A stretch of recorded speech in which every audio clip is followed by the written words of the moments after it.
नैनहीन को राह दिखा प्रभु, नैनहीन को राह दिखा प्रभु, पग पग ठोकर आऊं मैं, नैनहीन को राह दिखा प्रभु, पग पग ठोकर आऊं मैं, नैनहीन को। तुम्हारी नगरिया की कठिन डगरिया, तुम्हारी नगरिया की कठिन डगरिया, चलत चलत गिर जाऊं मैं प्रभु, नैनहीन को राह दिखा प्रभु, पग पग ठोकर आऊं मैं, नैनहीन को राह दिखा प्रभु।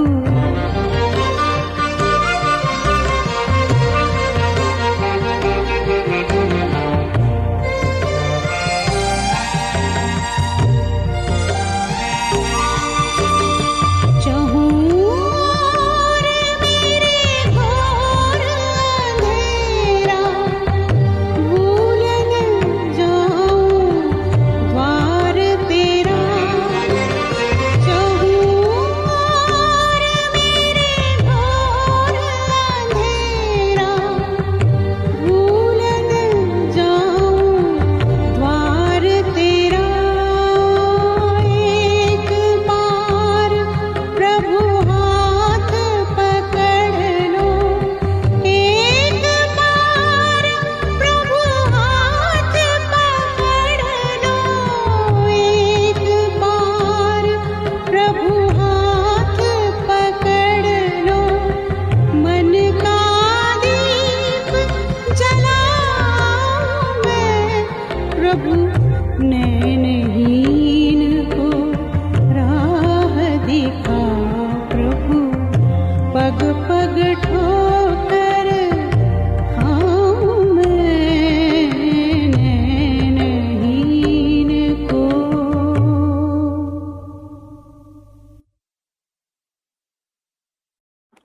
ओम शांति 29/7/2025 प्रातः मुरली। ओम शांति। बाप दादा मधुबन। बाबा आज कह रहे हैं, मीठे बच्चे, इस शरीर की वैल्यू तब है जब इसमें आत्मा प्रवेश करे, लेकिन सजावट शरीर की होती है, आत्मा की नहीं। मीठे बच्चे, इस शरीर की वैल्यू तब है जब इसमें आत्मा प्रवेश करे, लेकिन सजावट शरीर की होती है, आत्मा की नहीं। प्रश्न, तुम बच्चों का फर्ज क्या है? तुम्हें कौन सी सेवा करनी है?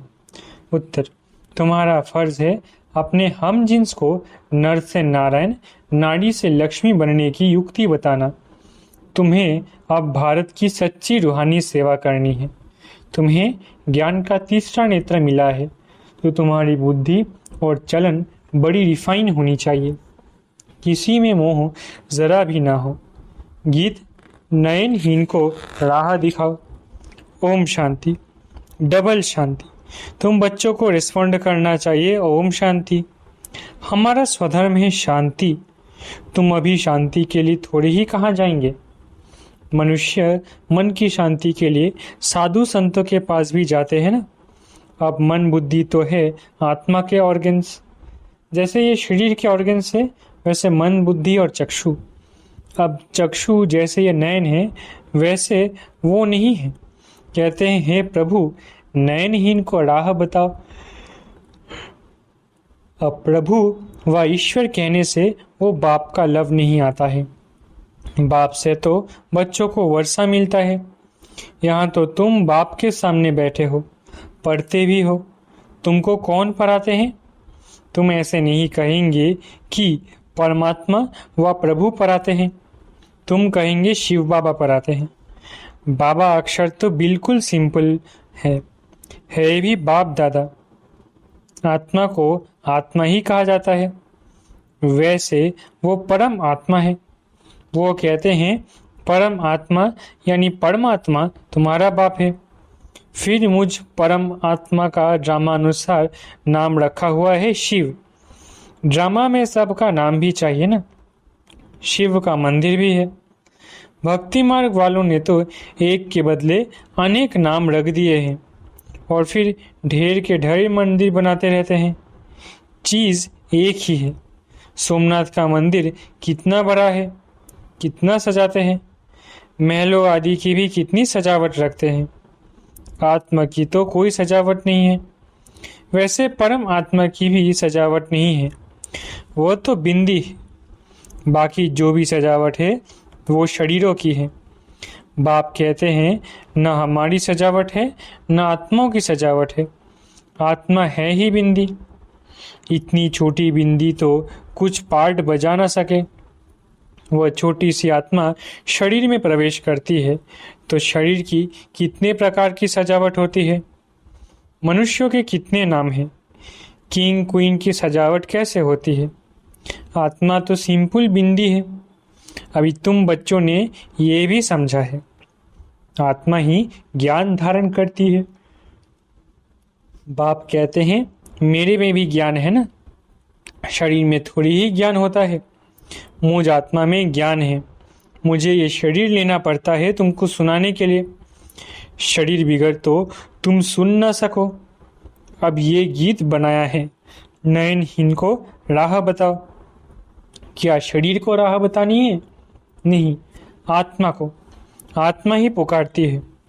शरीर को 2 नेत्र है, 3 तो हो न सके। तीसरे नेत्र का यहाँ मस्तक में तिलक भी देते हैं। कोई सिर्फ बिंदी मुआफिक देते, कोई लकीर निकालते हैं। बिंदी तो है आत्मा, बाकी ज्ञान का तीसरा नेत्र मिलता है। आत्मा को पहले ये ज्ञान का तीसरा नेत्र नहीं था। कोई भी मनुष्य मात्र को ये ज्ञान नहीं है, इसलिए ज्ञान नेत्रहीन कहा जाता है। बाकी ये आंखें तो सबको है। सारी दुनिया में कोई को ये तीसरा नेत्र नहीं है। तुम हो सर्वोत्तम ब्राह्मण कुल के। तुम जानते हो भक्ति मार्ग और ज्ञान मार्ग में इतना फर्क है। तुम रचता और रचना के आदि मध्य अंत को जानकर चक्रवर्ती राजा बनते हो। जैसे ICS वाले भी बहुत ऊंचा पद पाते हैं, परंतु यहाँ कोई पढ़ाई से MP आदि नहीं बनते हैं। यहाँ तो चुनाव होते हैं, वोट्स पर MP आदि बनते हैं। अभी तुम आत्माओं को बाप की श्रीमत मिलती है और कोई भी ऐसे नहीं कहेंगे कि हम आत्मा को मत देते हैं। वह तो सब है देह अभिमानी। बाप ही आकर देही अभिमानी बनना सिखलाते हैं। सब है देह अभिमानी। मनुष्य शरीर का कितना भपका रखते हैं। यहाँ तो बाप आत्माओं को ही देखते हैं। शरीर तो विनाशी, वर्थ नॉट अ पेनी है। जानवरों की तो फिर भी खाल आदि बिकती है। मनुष्य का शरीर तो कोई काम में नहीं आता।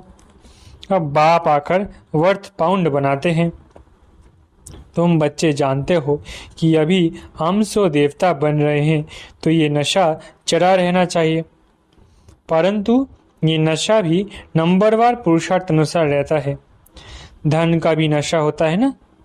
अभी तुम बच्चे बहुत धनवान बनते हो, तुम्हारी बहुत कमाई हो रही है, तुम्हारी महिमा भी अनेक प्रकार की है। तुम फूलों का बगीचा बनाते हो। सत्युग को कहा जाता है गार्डन ऑफ फ्लावर्स। इसका सैपलिंग कब लगता है ये भी किसको पता नहीं। तुमको बाप समझाते हैं, बुलाते भी है, हे बागवान आओ। उनको माली नहीं कहेंगे। माली तुम बच्चे हो जो सेंटर संभालते हो।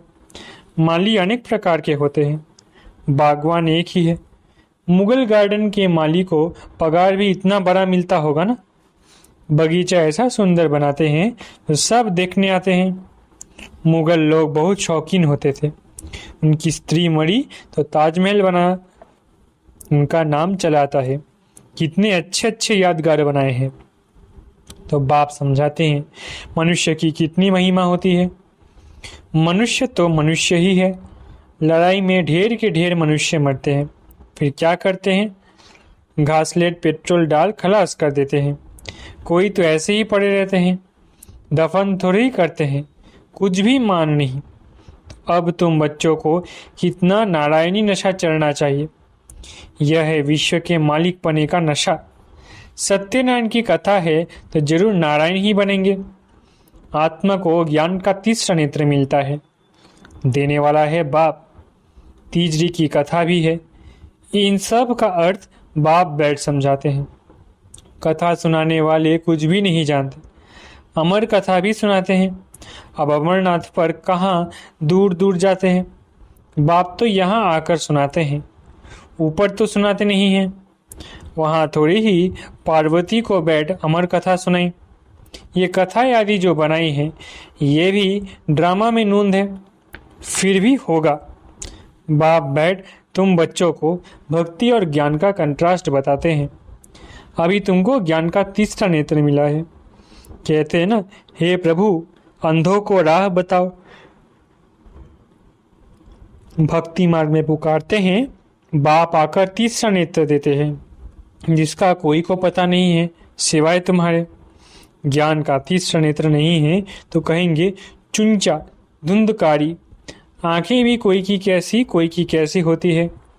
कोई की बहुत शोभावान आंखें होती है, फिर उस पर इनाम भी मिलता है। फिर नाम रखते हैं मिस इंडिया, मिस फलानी। तुम बच्चों को अब बाप क्या से क्या बनाते हैं। वहाँ तो नेचुरल ब्यूटी रहती है। श्री कृष्ण की इतनी महिमा क्यों है? क्योंकि सबसे जास्ती ब्यूटीफुल बनते हैं, नंबर 1 में कर्मातीत अवस्था को पाते हैं, इसलिए नंबर 1 में गायन है। ये भी बाप बैठ समझाते हैं। बाप बार बार कहते हैं, बच्चे मन मना भवो। हे आत्माएं अपने बाप को याद करो। बच्चों में भी नंबरवार तो है ना। लौकिक बाप को भी समझो। 5 बच्चे हैं, उनमें जो बहुत सयाना होगा उनको नंबर 1 रखेंगे। माला का दाना हुआ ना, कहेंगे ये दूसरा नंबर है, ये तीसरा नंबर है। एक जैसे कभी नहीं होते। बाप का प्यार भी नंबरवार होता है, वो है हद की बात, ये है बेहद की बात। जिन बच्चों को ज्ञान का तीसरा नेत्र मिला है उनकी बुद्धि और चलन आदि बड़ी रिफाइन होती है। एक किंग ऑफ फ्लावर होता है तो ये ब्रह्मा और सरस्वती किंग क्वीन फ्लावर ठहरे। ज्ञान और याद दोनों में तीखे हैं। तुम जानते हो हम देवता बनते हैं, मुख्य 8 रत्न बनते हैं। पहले है फूल, फिर युगल दाना ब्रह्मा सरस्वती। माला सिमरते हैं ना। वास्तव में तुम्हारा पूजन नहीं है, सिमरन है। तुम्हारे ऊपर फूल नहीं चढ़ सकते हैं। फूल तब चढ़े जब शरीर भी पवित्र हो। यहाँ कोई का भी शरीर पवित्र नहीं है, सब विष से पैदा होते हैं, इसलिए विकारी कहा जाता है। इन लक्ष्मी नारायण को कहते ही हैं संपूर्ण निर्विकारी। बच्चे तो पैदा होते होंगे ना, ऐसे तो नहीं कोई ट्यूब से बच्चा पैदा हो जाएगा। ये भी सब समझने की बातें हैं। तुम बच्चों को यहाँ 7 रोज भट्टी में बिठाया जाता है।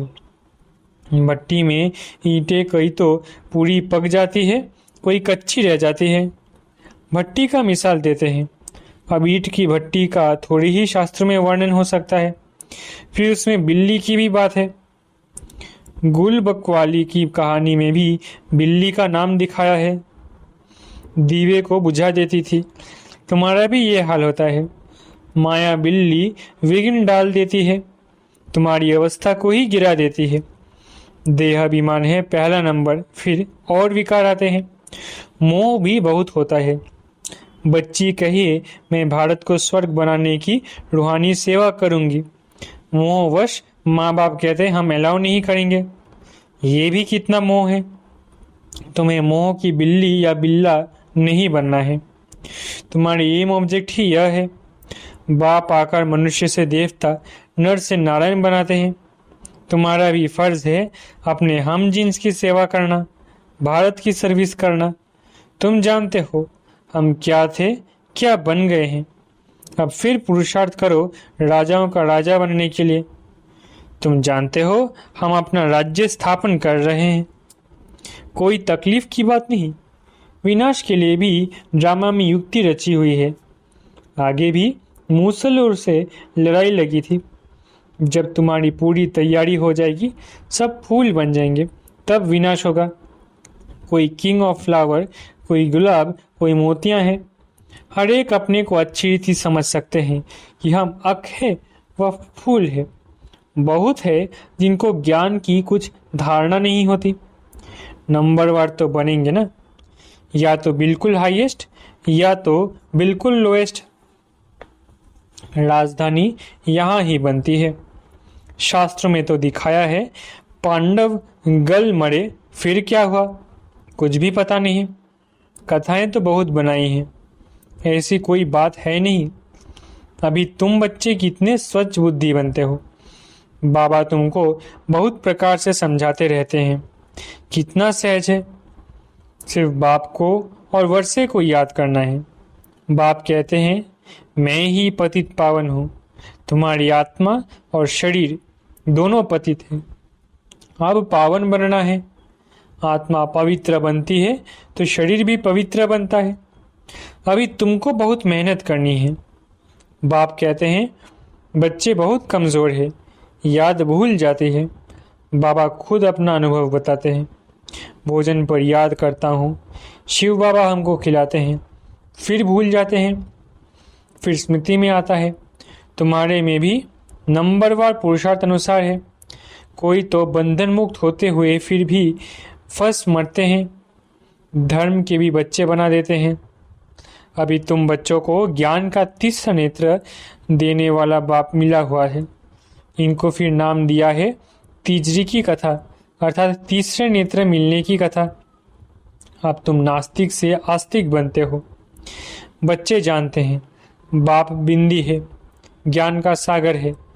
वो तो कह देते हैं नाम रूप से न्यारा है। अरे ज्ञान का सागर तो जरूर ज्ञान सुनाने वाला होगा ना। इनका रूप भी लिंग दिखाते हैं, फिर उनको नाम रूप से न्यारा कैसे कहते। सैकड़ों नाम रख दिए हैं। बच्चों की बुद्धि में ये सारा ज्ञान अच्छी रीति रहना चाहिए। कहते भी है परमात्मा ज्ञान का सागर है। सारा जंगल कलम बनाओ तो भी अंत नहीं हो सकता। अच्छा, मीठे मीठे सिकलधे बच्चों प्रति माता पिता बाप दादा का याद प्यारा गुड मॉर्निंग। रूहानी बाप की रूहानी बच्चों को नमस्ते। हम रूहानी बच्चों की रूहानी माता पिता बाप दादा को याद प्यार गुड मॉर्निंग और नमस्ते। धारणा के लिए मुख्य सार। पहला, अभी हम बाप द्वारा वर्थ पाउंड बने हैं। हम 100 देवता बनने वाले हैं। इसी नारायणी नशे में रहना है। बंधन मुक्त बन सेवा करनी है। बंधनों में फंसना नहीं है। दूसरा, ज्ञान योग में तीखे बन माता पिता समान किंग ऑफ फ्लावर बनना है और अपने हमजिन्स की भी सेवा करनी है।